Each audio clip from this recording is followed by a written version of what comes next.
In the unforgiving deserts of 1882 Arizona, botanist Beatrice Galloway journeys west chasing rare plants and the recognition long denied to her.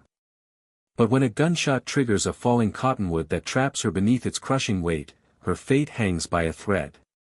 Rancher Owen Yates, quiet, rugged, and no stranger to danger, rescues her in a moment that changes both their lives. As she recovers under his care, an unexpected bond forms between the scientist seeking purpose and the rancher guarding his lonely land. Together, they face ambition, survival, and a love as wild and unpredictable as the frontier itself. In 1882 Arizona, the desert stretched endlessly beneath a scorching sun, its rugged beauty both breathtaking and unforgiving. Beatrice Galloway, a determined botanist from Boston, had come west chasing a dream, one filled with rare plants, undiscovered species, and a chance to make her mark in a field dominated by men who doubted her every step.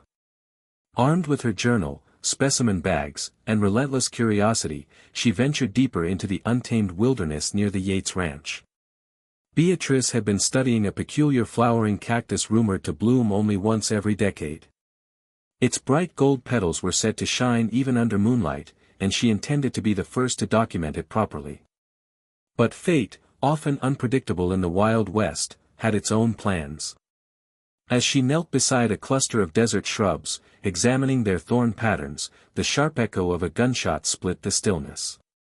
Startled birds scattered from nearby branches. Before she could react, a massive, partially rotted cottonwood, jarred loose by the vibration, splintered and crashed toward her. Beatrice tried to leap aside, but the trunk slammed onto her legs, pinning her to the ground. Pain shot through her like fire, and panic tightened her breath. She screamed, her voice lost to the wind. It was Owen Yates, a rugged rancher riding the boundary of his land, who heard the faint cry. Tall, broad-shouldered, and weather-worn from years of cattle driving, Owen was not a man easily rattled, yet something about that desperate voice pushed him into a gallop. When he found Beatrice trapped beneath the fallen tree, her face pale and her hands trembling, he didn't hesitate. "Hold on, miss," he assured her, swinging off his horse. "I've got you." Using a combination of leverage, grit, and pure determination, Owen managed to lift the heavy trunk just enough for Beatrice to crawl out. She collapsed into his arms, breathless but alive. He carried her to his horse, wrapped her injured legs with strips torn from his own shirt, and took her to his ranch for proper care. During her recovery, Beatrice found Owen surprisingly gentle for such a rough-edged man. He brewed herbal teas for her pain, helped her continue her botanical notes, and even listened, truly listened, as she spoke passionately about desert ecology. In turn, Owen shared stories of ranch life, drought years, cattle rustlers, and the quiet loneliness that came from living under so much open sky. Their bond grew naturally, rooted not just in gratitude but in admiration. Owen respected her intelligence, Beatrice admired his strength and sincerity. They began exploring the desert together, combining her scientific curiosity with his deep knowledge of the land.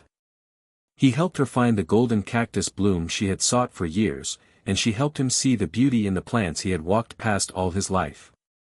But love in the Wild West was never simple.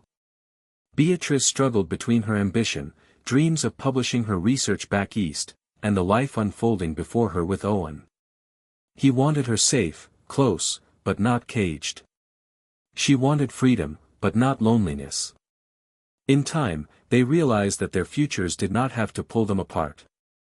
Instead, they could build a life where science and ranching, love and independence, could grow side by side, like desert flowers blooming against all odds.